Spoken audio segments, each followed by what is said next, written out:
Thank you. Thank you all. Thank you very, very much. Thank you. Thanks. Thanks. Thank you. Thank you all. Please. Thank you very much. And I'm really delighted and honored to be here. Lou D'Alessandro has been a friend of mine a long time, and a senator representing this district, this city, and this state even longer. And I thank him very much for his support and his friendship. Thank you, Lou. And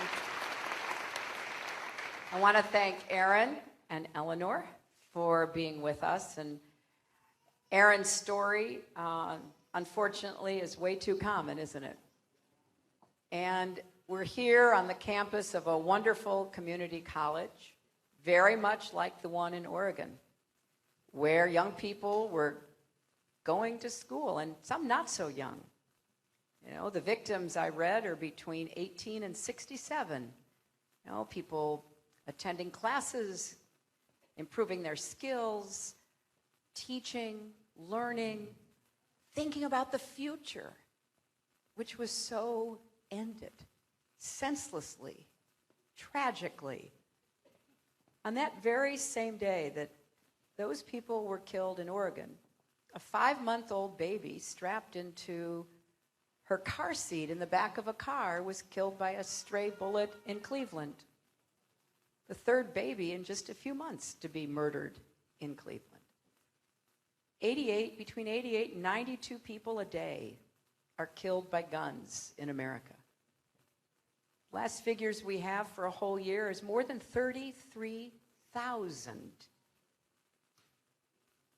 It's the leading cause of death for young African American men, the second leading cause for young Hispanic men, the fourth leading cause for young white men. This epidemic of gun violence knows no boundaries, knows no limits of any kind. And when this happens, people are quick to say that they offer their thoughts and prayers. That's not enough. How many people have to die before we actually act? Before we come together as a nation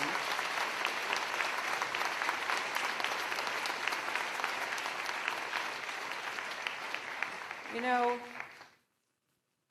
on the Republican side, Mr. Trump was asked about it and said something like, you know, things like that happen in the world. And Governor Bush said, yeah, stuff happens. No, that's an admission of defeat and surrender to a problem that is killing 33,000 Americans. It's time for us to say, wait a minute, we're better than this.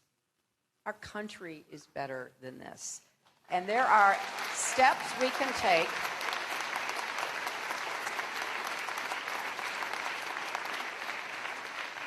that improve gun safety and further the prevention of violence by guns.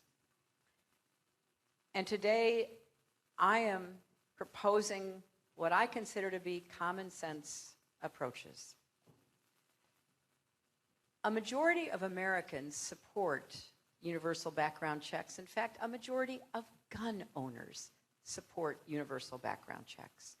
We had a bipartisan bill that didn't make it through the Senate. But we need to go back and with all of our hearts, working not just in Washington, but from the grassroots up, demand that we have universal background checks. And we have to also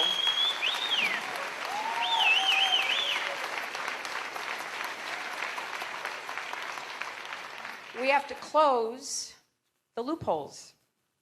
You know, we've got what's called the gun show loophole, and we've got what's now being called the Charleston loophole.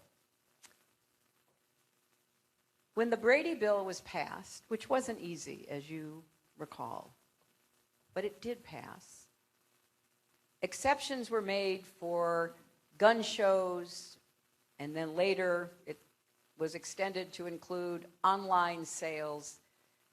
And 40% of guns are sold.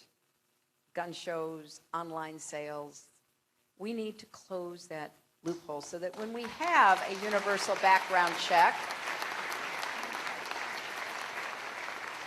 it will cover everybody. And then another loophole is what happened when the young man who murdered the 9 people at Bible study in the church basement in Charleston applied for a gun. The loophole says if they don't get the background check done in 3 days, you can still go buy the gun. Turned out he had a criminal background. And you know how record keeping is. People were still searching through it, but at the end of 3 days, he goes and buys the gun. Because we don't yet have it automated enough. We don't yet have the information shared from all levels of government. And he got his gun and was determined to go and use it to kill 9 innocent people. We also must address the very serious problem of military-style weapons on our streets. And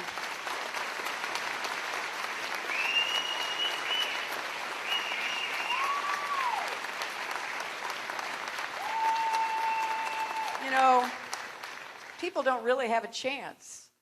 You know, lots of times when terrible murders like this take place, somebody will say, oh, you know, if we only had more guns.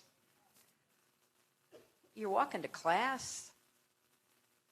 You're driving your baby around in a car seat. You're going to church.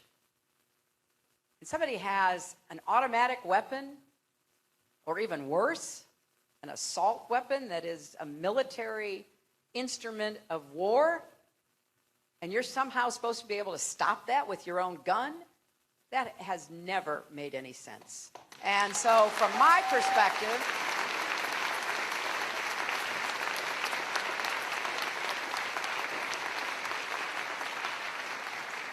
we have got to keep guns out of the hands of people who should not have them, domestic abusers, people with serious mental health problems. There's got to be a better tracking and record keeping. You know, I remember the terrible massacre at Virginia Tech. The shooter there had been involuntarily committed, and there was no record of it. And if there is information about people who are felons, who are suffering from serious mental illness, who are domestic abusers, we got to get that information into the record keeping so that the universal background checks will actually show you that here's somebody who shouldn't have it. Now, some people say to me, oh, well, does this really work? Well, I can tell you this. The best data that we have is that since the Brady Bill implemented background checks, more than 2.4 million people have been stopped from buying a gun, and over 1 million of those were felons. So they were records of those particular potential purchasers.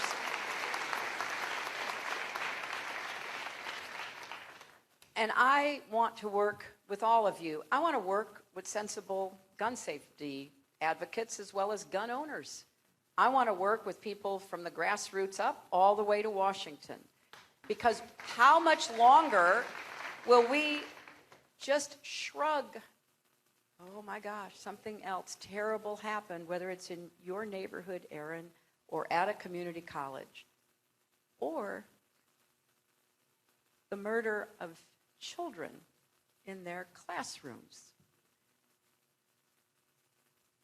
We're going to go to the town hall portion of this, but I want to ask one of the mothers from Sandy Hook, if you wouldn't mind, to just come join me for a minute. Because I want you to hear from her, because so many of the parents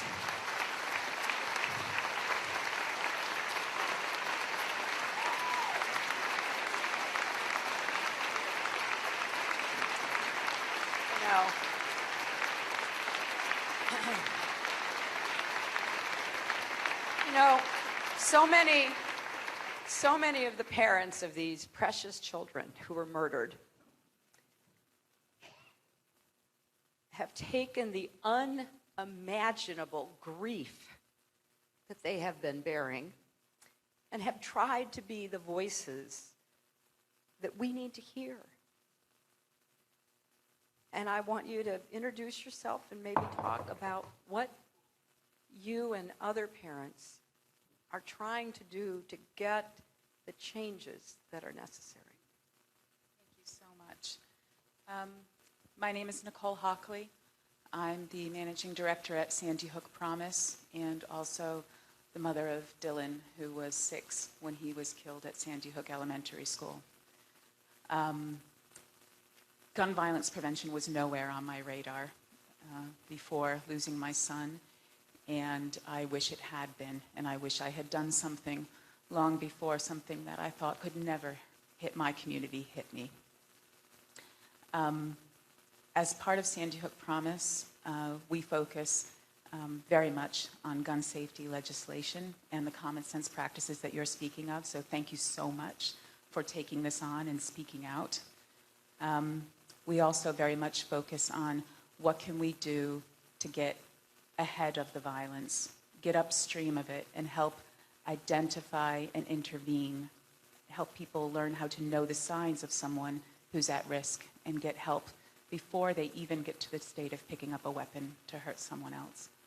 I think it's a comprehensive solution that's needed between gun access and responsibility, as well as mental health and wellness, and working together with all the other organizations and all the other people, as well as yourself. I have absolute faith that we can deliver this solution and protect children across America.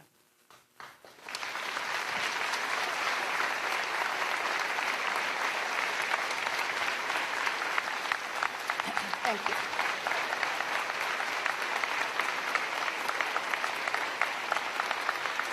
So, I think what you just heard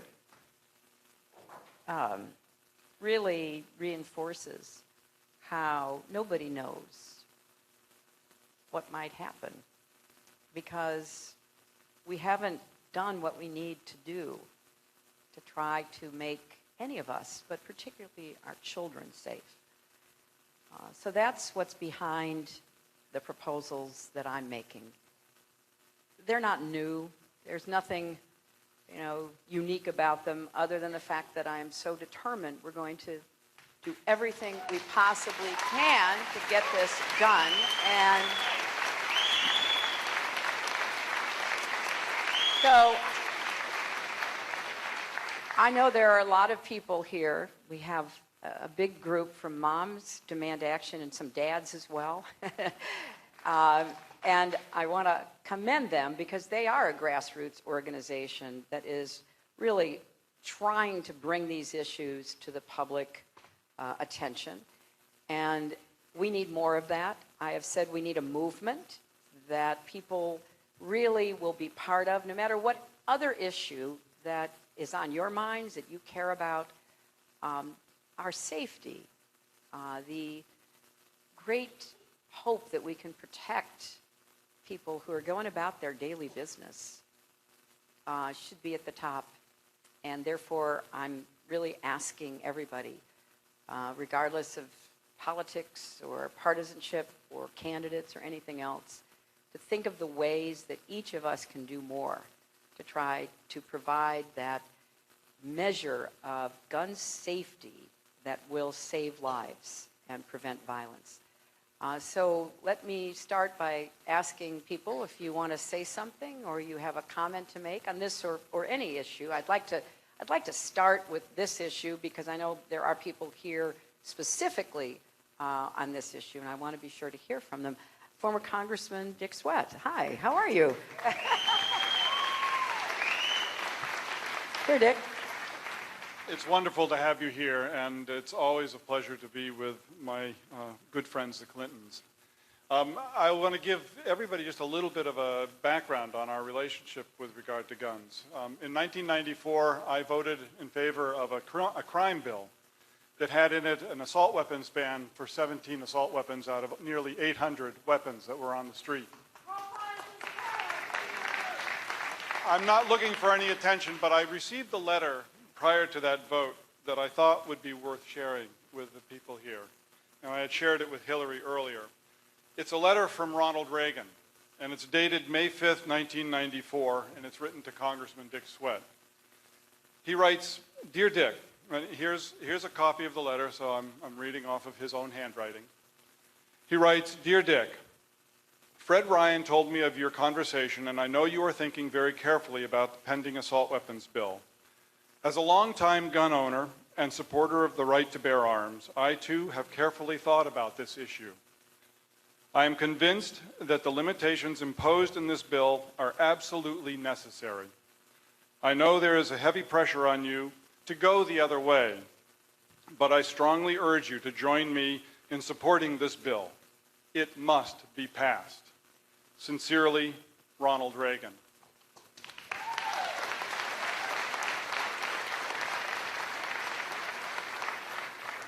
I have watched Hillary and her husband Bill work with people from both sides of the aisle for nearly 30 years.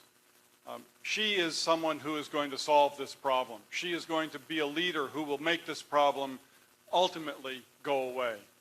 I have every confidence that as our president, Hillary, you will be able to tackle this problem that we began trying to tackle back in the 1990s. And I am so grateful for your leadership, and I look forward to supporting you in the upcoming elections. Thank you very much.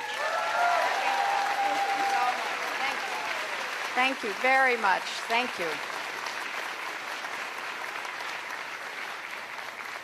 Well, we have a lot to talk about, that is for sure. Yeah, this gentleman right there in the green shirt. Thank you very much. We're all the way from Arizona. I grew up in Tucson, Arizona. I live there now. And I'm a gun owner and a supporter of the Second Amendment. But I couldn't give you more credit in that we need to deal with the wrong people getting guns, and especially with mental illness. As you know, in Tucson, we had a person who had all kinds of trouble, was able to buy a gun. As you said, in Virginia Tech. In Louisiana, that person had been committed. So from a gun owner, from a reddest of red states, and a person who owns guns, more power to you.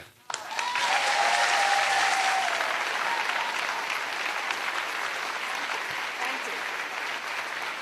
Thank you. Yes, the lady right here. Yes, here comes the microphone. Thanks for picking on me.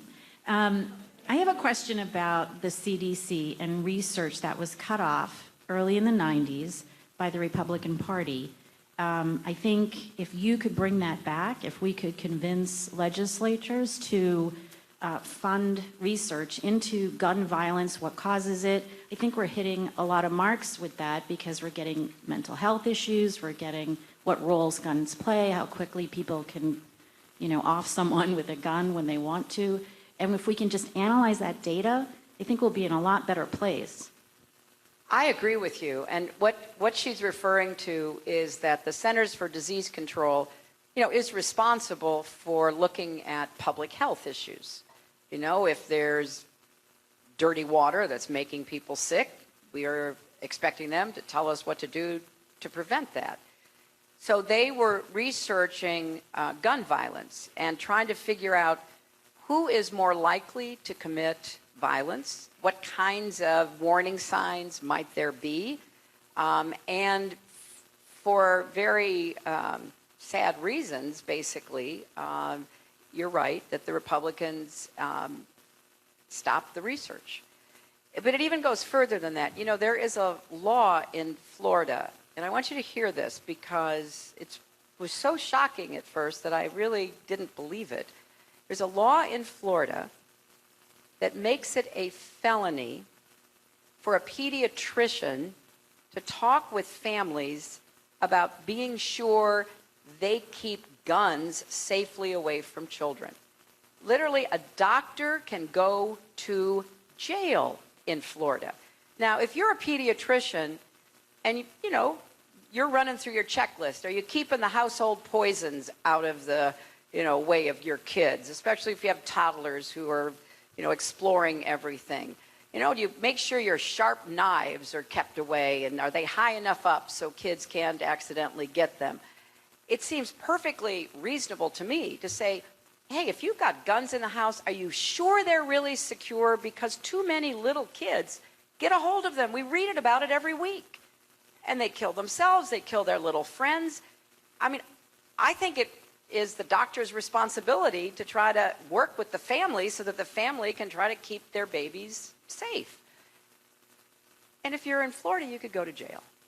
So I want to make the argument and work toward the result that, you know, we can learn a lot more about what are the characteristics of people who should not have guns. As we were just hearing from the gentleman from Arizona, as we're learning more, certainly what we know about the killer from Sandy Hook, now the killer from Oregon, you know, there probably were some, you know, some comments, some actions that might have set off some alarms in people. But if we don't have the good information so that people can be better informed, how do we help them? And so I agree with you.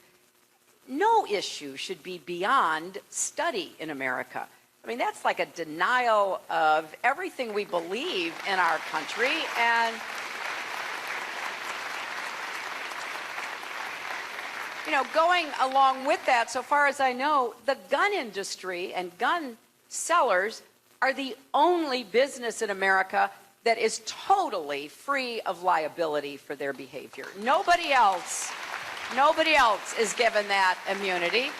And I mean, that just illustrates the extremism that has taken over this debate. I was really struck when Dick Sweat was reading the letter from Ronald Reagan, and the fact that, you know, when Dick was facing a very hard choice, which many people believe cost him his seat in Congress because he voted for the crime bill, which contained the Brady bill, which led to the, you know, background checks, which led to more than 2 million people not getting guns who were felons or domestic abusers or otherwise ineligible. You know, he paid a big price for that. And here is a letter from Ronald Reagan. In fact, when the NRA was on one of their, you know, tirades and calling the alcohol, tobacco, and firearms enforcers, you know, jackbooted thugs, President George H.W. Bush resigned as an NRA member and said, no, I'm not going to be associated with that. So, I mean, ideally, what I would love to see is gun owners, responsible gun owners, hunters, form a different organization and take back the Second Amendment from these extremists.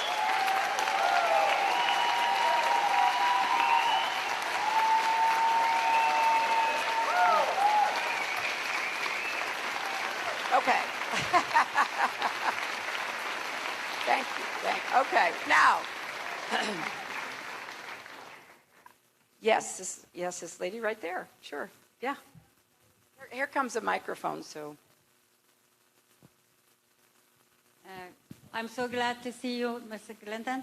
And I know this is a big issue in the United States, but I'm from Afghanistan. I have more thinking about my country every day. More than 200, 300 people dying over there. I want to know what's your opinion after you become a president of the United States. What are you thinking about? You want to pull out all United States soldiers, or you thinking they're going to be stay there? For my opinion, we want them over there to stay there for Afghanistan for protection. And I want to know your opinion about that also too. Thank you. Well, thank you. And first, I want to say how distressed I am by the bombing of the hospital in Kunduz. And I know that Defense Secretary Carter has said that there will be a full, thorough investigation to try to get to the bottom of that. But it's deeply regrettable. It came within the context of the Taliban taking back over a city in the north and the Afghan army, which has performed very bravely. You know, this is not an army that runs away. This is an army that stands and fights. But they don't have the experience. They don't have a lot of the support that they need to be as successful as they are trying to be. I think that we have got to continue to work with the Afghan government and the Afghan military to support them because they are fighting. It's a different story in other parts of the world, but there in Afghanistan, people are fighting for the gains that have been made in the last, 13, 14 years. There still is a lot of conflict. There's still a lot of danger. The Taliban is not going away. We know that. But there has been so many positive developments. The number of girls and women in school, at work, studying in the United States, going home to try to help their country, businesses that are able to operate now, as opposed to being under the thumb of the Taliban and being forced to, basically pay tribute all the time to the Taliban. There have been a lot of advances in health. Afghanistan had the worst maternal mortality rate in the world, and thanks to help from not just the United States, but other countries working with Afghan doctors and nurses, mothers are surviving childbirth. Some of the things that are so basic that are now so much better in Afghanistan. So I don't know the specifics or what I will be facing in January of 2017, but Afghanistan is a country that has tried, and the people are really focused on getting beyond the violence and the extremism from the Taliban, and I don't think we should just walk away. So I will do what I can to help.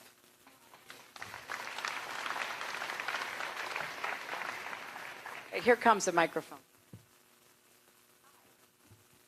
My name is Jeannie, and I was born and brought up on Belmont Street right here in town. It is no longer the city I was raised in, and a lot of that is because of drugs and because of gun violence. But my question to you, Hillary, if I can call you that. Or you can call me Val.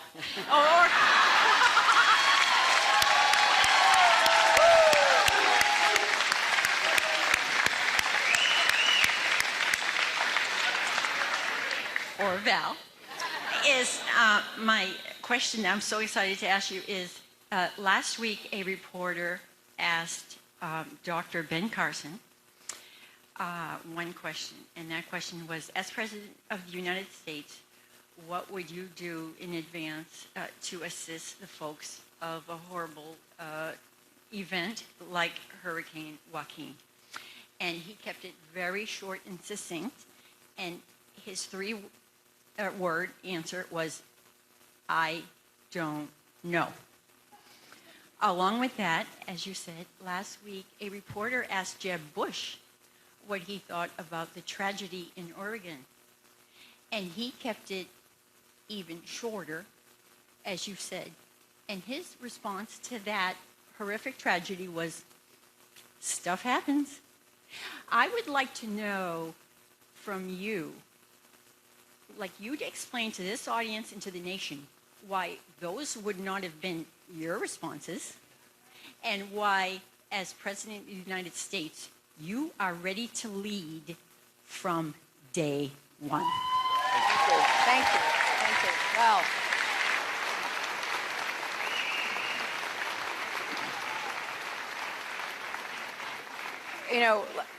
let's take the natural disaster question first, because Hurricane Joaquin was on everyone's mind. Thankfully, it didn't hit as hard as they feared, although South Carolina is getting battered with terrible torrential rains. I think one of the most important decisions any new president has is who's going to run FEMA and who's going to be prepared to work with cities, states, and the national government to get prepared for incoming natural disasters, to get pre-positioned the equipment and the food and the experts that you're going to need to be able to help people. And I will take that very seriously, looking for someone who has real hands-on experience, not from a 30,000 feet flying over it, but who's been there, who has had to go in and figure out what to do to help people evacuate, what needed to be done to try to do as much as possible to help people save their homes but not stay in their homes. There's just a lot of hard-won wisdom. And Because of climate change, we are seeing an increased number of weather events, all over the world, not just in our country. And we need a mapping project. Here, I'll give you a perfect example of why I disagree so profoundly with the current Republicans. We already heard the letter from Ronald Reagan. I told you about President George H.W. Bush. But the current Republicans in the Congress are trying to cut dramatically the money the federal government puts into weather forecasting. And to me, that is so, what's that old saying, penny wise, pound foolish. We've got to have the best possible weather forecasting, not only for agriculture and, everyday occurrences, but also to get ahead of, natural disasters and events like big storms. So I will appoint good people. I will look across the government to figure out what we need to do better so we have excellent communication with states and local governments, and that we keep people well informed so that they can make good decisions for themselves, and that we move really quickly to come in after something has happened, because we can't stop the weather, we know that, but to be really ready to get in there to help the cleanup and the recovery. And I think that people need to be empowered to help themselves too. I'm a little worried that sometimes the federal government's message is don't do anything till we get there. That's not my message. Help each other. Help fix the problems. Help work. And take pictures and record things, because people are afraid to do that, because then they say, I want to get some help from the disaster assistance funding, and they're told, well, you should have left it alone. No, you shouldn't leave it alone. You should be out there helping your neighbors. You should be out there. And, my goodness, everybody in the world has a cell phone. Keep a record of it, so then when the federal government, FEMA, Small Business Administration, others show up, you can say, here's what we had right after the storm. Here's what we've been doing to clean up. Here's what we've spent on, plywood and boarding and the big vacuums to clean up the dirt and all of that. I'm very hands-on, very practical, very let's get it done, and that's how I would view this. Oh my goodness. Yes, this young lady right there.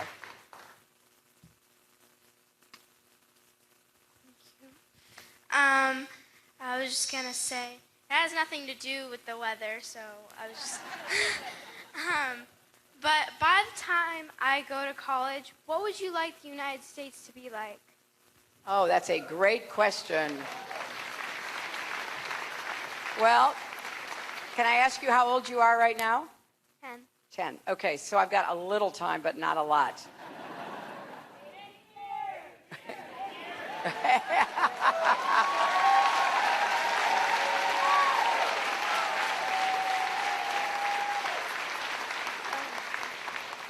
Well, first of all, I want it to truly be the country we all love and cherish, and that has given so much to every one of us who is here in this room today, and that still holds out that same promise to you, that if you work hard and you do your part, you will be able to get ahead, stay ahead, and pursue your dreams. That's what I want for every young person in our country. And that means we got to get the economy working better so that it produces more jobs with rising incomes. And I have a lot to say about that, but it's really critical because I want you to feel like whatever you choose to do, you're going to be part of this great country of ours. I want the education system, it sounds like it's working pretty well for you. I want it to work for everybody, and particularly starting with our youngest kids to get them off to a better start so that they can be successful in school. And I want college to be affordable for you. So we got to get the costs down. And, I've outlined what I call the New College Compact to do just that, because I just don't want to see young people with ambition, talent, a good work ethic not be able to either start school or finish school because it's too expensive and they can't afford it. We have got to deal with that, and we've got to, get the costs down so that people don't go into debt. And I know that this is a problem in New Hampshire, and we have to refinance the debt that people have so they can be more free to pursue their own interests, and they can actually move out of their parents' home and maybe rent or buy one and get on with their lives. And you know, with healthcare, I want us to have more and more people who have insurance so that they have quality, affordable health care. And I want us to deal with the big substance abuse epidemic so that we begin to turn the tide on heroin and pills and other addictions that are ruining people's lives. And going back to the gun discussion, we've got to have more treatment for mental health, and we have to figure out how to help more people get the treatment, assuming it is available. And I want the world to be safer. I want the world that you will become an adult in to still be led by the United States, because there is no alternative. The United States, if we don't lead, nobody leads. You have a vacuum. And that vacuum is filled by a lot of bad actors, including terrorist groups who will take advantage of their neighbors and eventually even threaten us. And I want to protect our rights, our civil rights, our human rights, gay rights, women's rights. I want to protect the rights of Americans. And so we have a lot of work to do, and I can't possibly, even as president, do all of that. This has to be done by everybody working together, everybody standing up for the kind of country that we want to live in, that we want to see for our children. And, you know, I'm a grandmother, as maybe you know. And I will just say this. I'm the granddaughter of a factory worker. You know, my grandfather worked in the Scranton lace mills in Scranton, Pennsylvania, and he worked really hard. And he did it to support his family, and he did it so that his sons would have a better life. And they did. All three of his sons actually ended up going to college. And my dad started a small business. And it was really small, but it provided a really good middle-class life for us. And then here I am, third generation, asking all of you to elect me president. I mean, that is the American story. And I will do whatever I can, as will my husband, to help our granddaughter have the best possible life. But you know what? That's not enough. It's not enough. And that's what I want people to understand. You shouldn't have to be the granddaughter of a former president or Secretary of State to believe you can fulfill your dreams in our country. You should be able to be the granddaughter of a factory worker or the grandson of a truck driver and have that same opportunity. So every single day, I'm going to wake up in the White House and I'm going to say to myself, what am I going to do today to make sure every child in this country has a chance to live up to his or her God-given potential? That is my mission as the president. Oh my goodness, so many hands. It's so little. Yes, right there. Yeah. Here, I'll give you my microphone. Good morning. Thank you for taking my question. And you are right. Every day or every week we are hearing in the news about children dying on the streets or in their schools at the hands of strangers with guns. We are also hearing about children dying in their homes by the hands of their caregivers.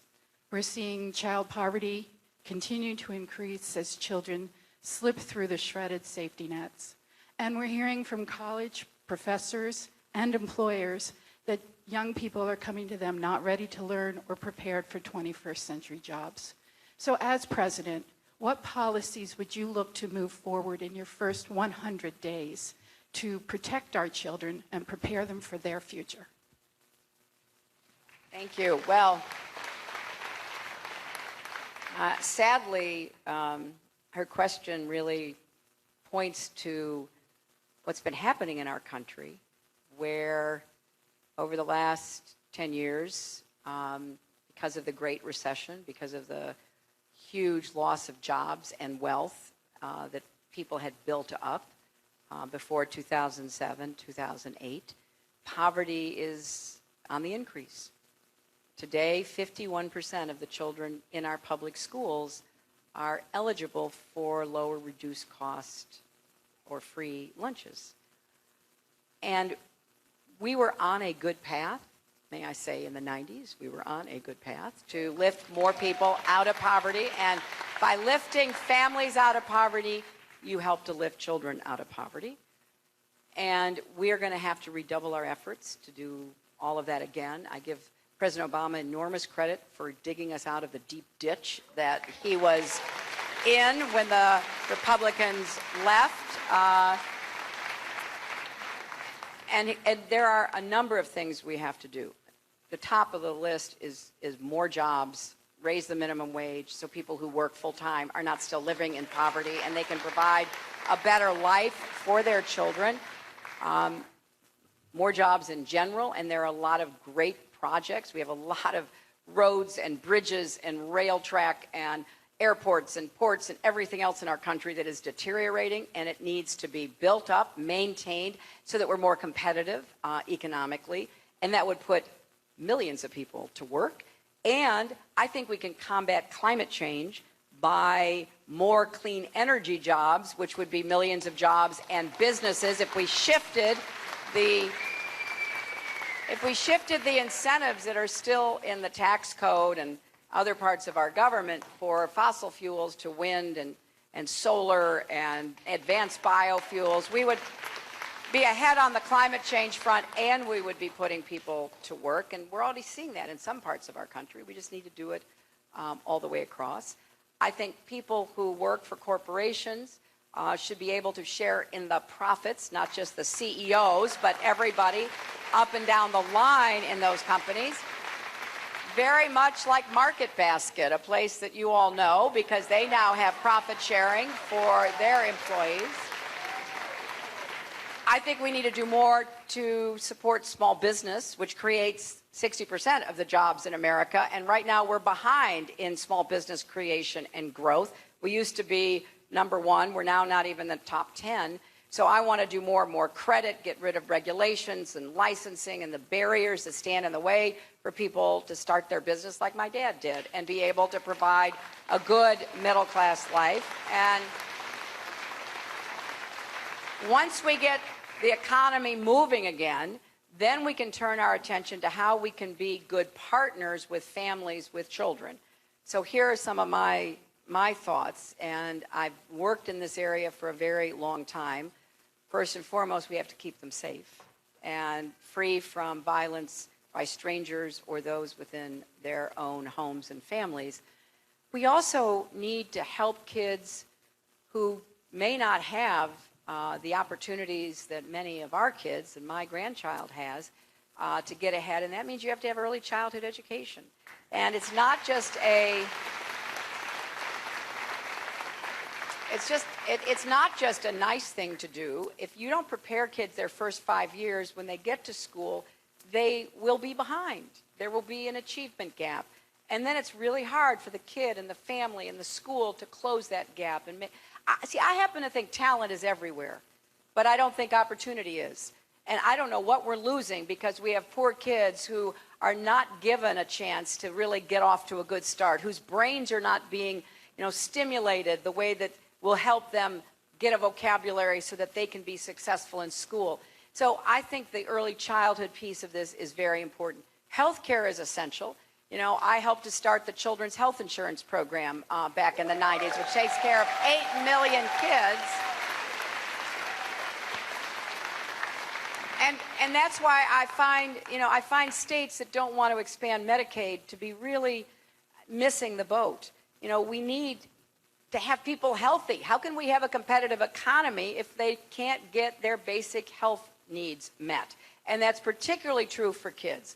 My first job out of law school was with the Children's Defense Fund, and we would go into areas, into schools, and kids couldn't see, and we stopped having school nurses, we stopped testing their eyesight. I found out that I couldn't see in 4th grade because I didn't know I couldn't see.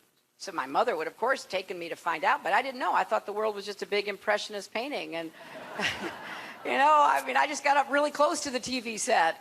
So then we had an eye exam in school, and I found out, oh my gosh, I really can't see. Well, there's so many kids who are not getting those basic health needs met. That also holds them back. And then, of course, once we're in school, I think we should start respecting teachers again who are actually in the classroom with the kids and try to help them help the children. And then I literally could go on all day. I'll just say one more thing. we now have a hunger problem again. You know, a lot of us thought that was behind us. We have both a hunger and a nutrition problem.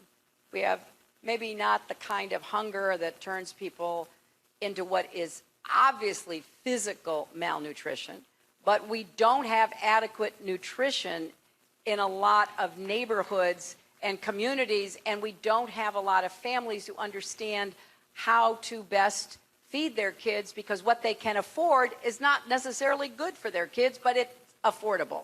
So, so we need to do more work on this to get back to where there isn't that sense of either hunger or poor nutrition that can really affect a child's development. So this is something I would do as president, but I would ask everybody to help me do, because there's work to be done in every community, including Manchester. Yeah, the gentleman in the blue shirt right there. Hello. I guess I'm wondering what we're going to do about mental health in this country. I think it's come up so much with substance abuse to various shootings to, what was the other one? Oh yeah, just the general state of our lack of funding towards all of the service providers out there. And I think that this all happened after we deinstitutionalized mental health and we had a promise to fund it, but we never did. How are you going to change that? Well, you are absolutely right. Some of you remember that, right? Back in the 1980s, we had a lot of debate over big institutions where people were housed, but in many cases they were warehoused. And the result of a lot of investigations which showed how people were not being adequately cared for was to shut down a lot of the institutions. At the same time, those who were worried about what would happen to people if there were no place for them were guaranteed we'd have funding and community alternatives for mental health.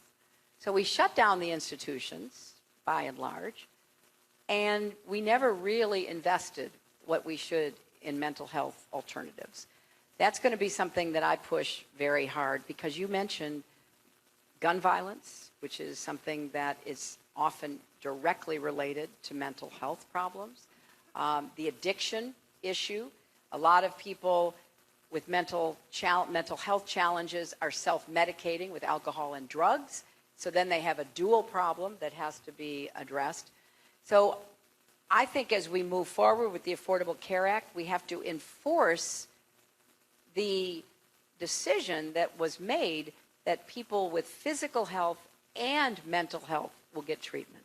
But right now, a lot of insurance companies, a lot of states, a lot of businesses are not providing the kind of support you need for mental health.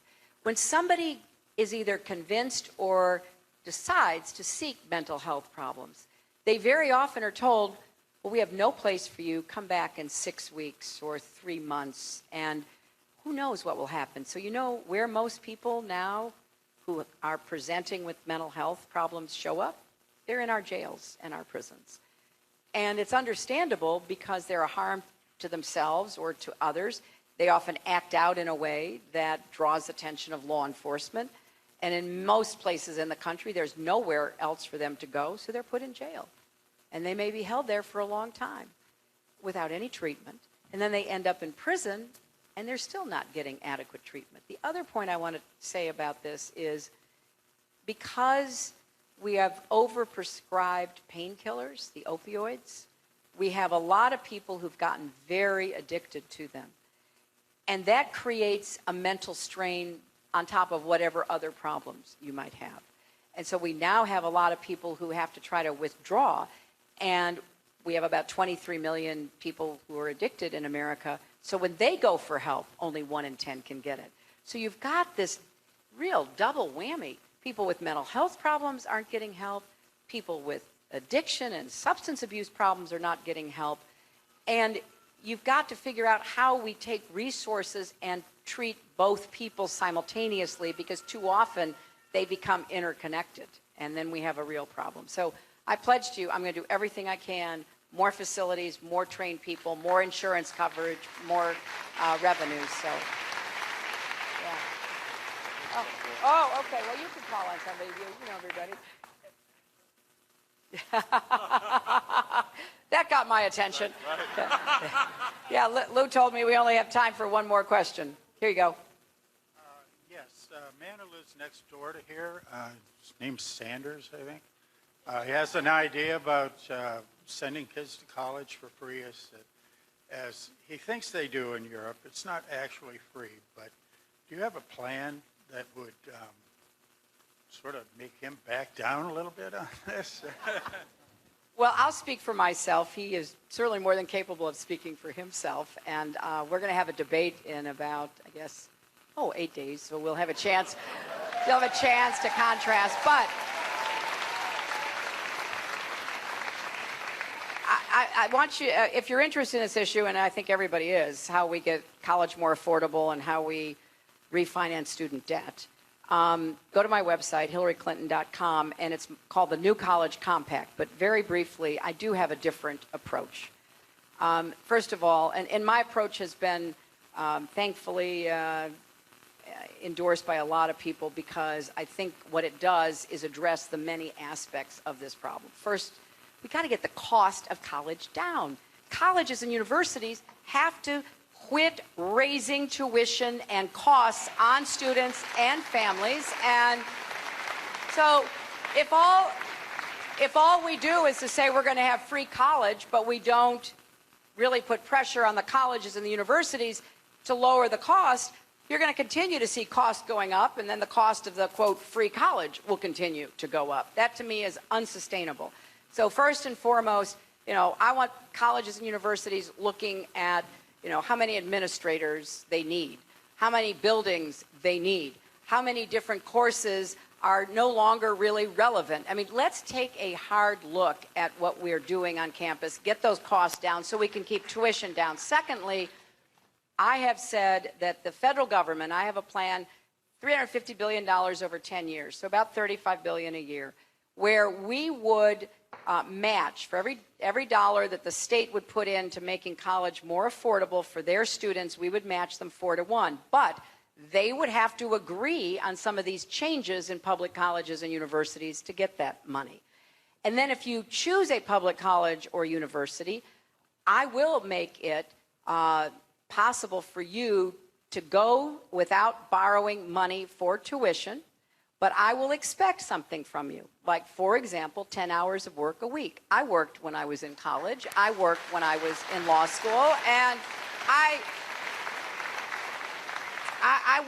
want young people to know this is an important value.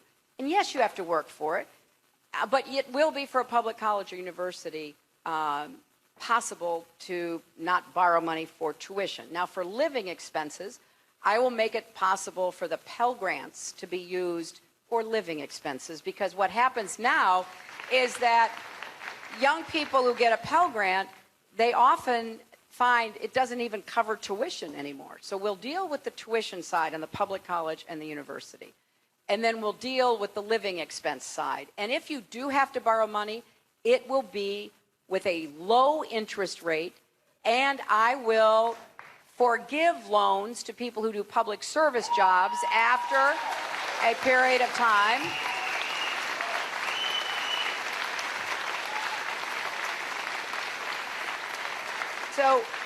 So what, and I have to tell you, I don't think college should be free for Donald Trump's children, right?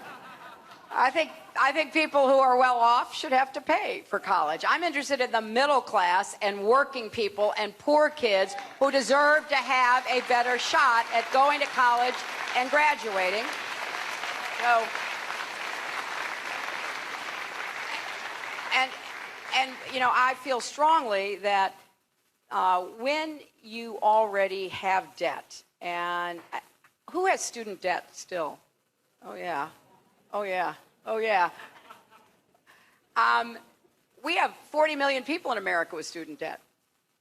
And what I want is to refinance all that student debt. Because right now,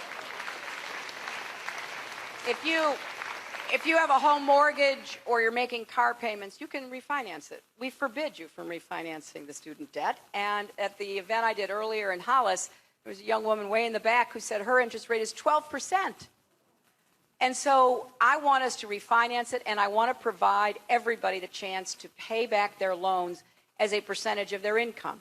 So, if you're a firefighter or a school principal or you're a social worker or a police officer, whatever you're doing that you want to do, but you're not making a lot of money, you're not going to have to pay back at that high interest rate. You're going to be able to pay back at about 10% of your income. That's when I got out of law school and I went to work for the Children's Defense Fund. I didn't go to a big law firm. I went to work for a nonprofit because I wanted to work on behalf of kids. And so I was lucky enough that the university at that time offered me the chance to pay it back as a percentage. So both, Bill and I had loans, and he was a law professor. After CDF, I became a law professor. We were making, as I recall, like $14,000, $17,000 a year, and we were paying back our loans by what we could afford. And so I want this to be, as I say, a compact where people do their part. Obviously, young people have to do their part. Families have to do what they can afford to do. Colleges have to pitch in and get those costs down.